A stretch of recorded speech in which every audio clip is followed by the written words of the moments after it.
Brought to you by TechnoSpark 20 series smartphones.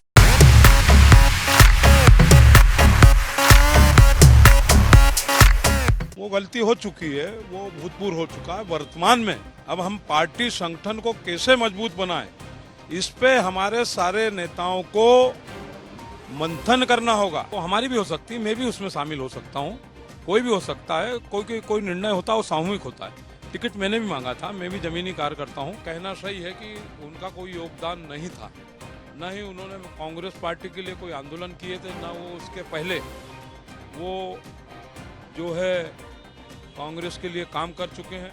विधानसभा में ticket मांगा था और मुझे ये जानकारी है कि अगर कांग्रेस पार्टी उनको 4 नंबर से टिकट देती, उसके बाद भी वो भारतीय जनता पार्टी में चले जाते। वो एजेंट के रूप में काम कर रहे थे और जब उनको टिकट नहीं मिला विधानसभा चुनाव का, तो 15 दिन बाद ही उनने अपनी कार्य योजना को जो है अंजाम दे दिया था। जो सजा पार्टी दे उसके लिए बिल्कुल हम तैयार हैं।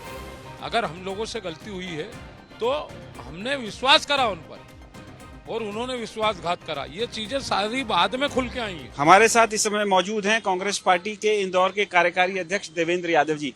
देवेंद्र यादव जी, अब इंदौर में कांग्रेस पार्टी का कोई प्रत्याशी नहीं बचा है। अब क्या आप किसी और को समर्थन देंगे या क्या रणनीति आगे की रहेगी? आगे की रणनीति शीघ्र ही हमारे प्रदेश कांग्रेस के अध्यक्ष श्री जीतू पटवारी जी जो भी तय करेंगे उसको कांग्रेस कमेटी और कांग्रेस के कार्यकर्ता फॉलो करेंगे। जो भी निर्णय लिया जाएगा वो अति शीघ्र ही पार्टी उसका निर्णय लेगी और साथ ही हम कांग्रेस पार्टी को मजबूत बनाने के लिए ब्लॉक और बूथ स्तर तक जाने का जो है हम ये योजना बना रहे हैं। आप कह रहे हैं कि कांग्रेस पार्टी की जो कार्य समिति है और जो नेता लोग हैं वो जो रणनीति बनेगी उसको फॉलो करेंगे। फॉलो क्या करेंगे? आप जिसको कैंडिडेट को टिकट देते हैं वो तो आपका ऐन वक्त पे झाड़ के बीजेपी की गोद में बैठ जाते हैं।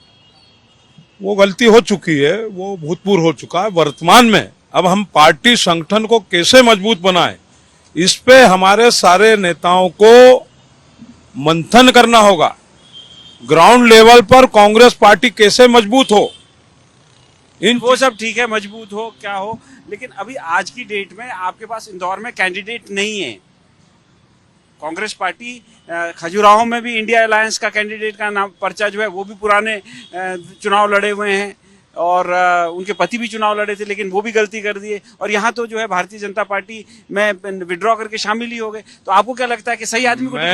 मैं ये कहना चाहूंगा कि वो गलती हो चुकी है हमसे, मगर भारतीय जनता पार्टी है किसकी गलती? वो हमारी भी हो सकती है, मैं भी उसमें शामिल हो सकता हूँ, कोई भी हो सकता है। कोई निर्णय होता है वो सामूहिक होता है। टिकट मैंने भी मांगा था, मैं भी जमीनी कार्यकर्ता हूँ। प्राथमिकता काम करने वालों को पार्टी को देनी चाहिए थी, क्योंकि जो मूल कांग्रेस का कार्यकर्ता है जो बरसों से काम कर रहा है, आप उस पर ज्यादा विश्वास करें।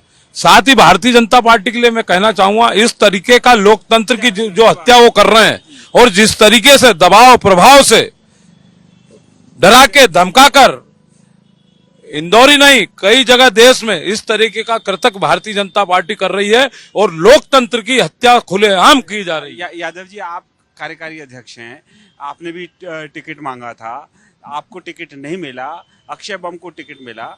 जरा आप हमको बताने की कृपा करेंगे कि अक्षय बम का पार्टी में क्या योगदान है? क्या वो कांग्रेस पार्टी में अभी अभी आए थे या उनका क्या इतिहास है? भारतीय जनता पार्टी में इतनी सरलता से सहजता से चले गए, ऐसा कैसे हो गया? ये कहना सही है कि उनका कोई योगदान नहीं था, न ही उन्होंने कांग्रेस पार्टी के लिए कोई आंदोलन किए थे, न वो उसके पहले वो जो है कांग्रेस के लिए काम कर चुके हैं। विधानसभा में टिकट मांगा था और मुझे ये जानकारी है कि अगर कांग्रेस पार्टी उनको 4 नंबर से टिकट देती, उसके बाद भी वो भारतीय जनता पार्टी में चले जाते। सुनिश्चित तरीके से वो भारतीय जनता पार्टी के कहने पर ही कांग्रेस में आए। आपका कहना कि वो भारतीय जनता पार्टी के एजेंट थे? बिल्कुल, वो एजेंट के रूप में काम कर रहे थे और जब उनको टिकट नहीं मिला विधानसभा चुनाव का, तो 15 दिन बाद ही उनने अपनी कार्य योजना को जो है अंजाम दे दिया था। भारतीय जनता पार्टी के कई नेता कैलाश विजयवर्गीय, रमेश मेंदोला जी के साथ उनकी उस विधानसभा चुनाव के दौरान ही बैठक हो चुकी थी। ये कैसी आपकी कांग्रेस पार्टी की कैसी वर्किंग है? आप कह रहे हैं कि वो एजेंट थे, मऊ के जो आपका चुनाव लड़े उन्होंने भी कहा कि उनको आरएसएस ने भेजा था, फिर कांग्रेस ने टिकट दे दिया, तो आप बीजेपी और आरएसएस के एजेंट को पहचान नहीं पाते? ये हमसे गलती हुई कि हम पहचान नहीं पाए।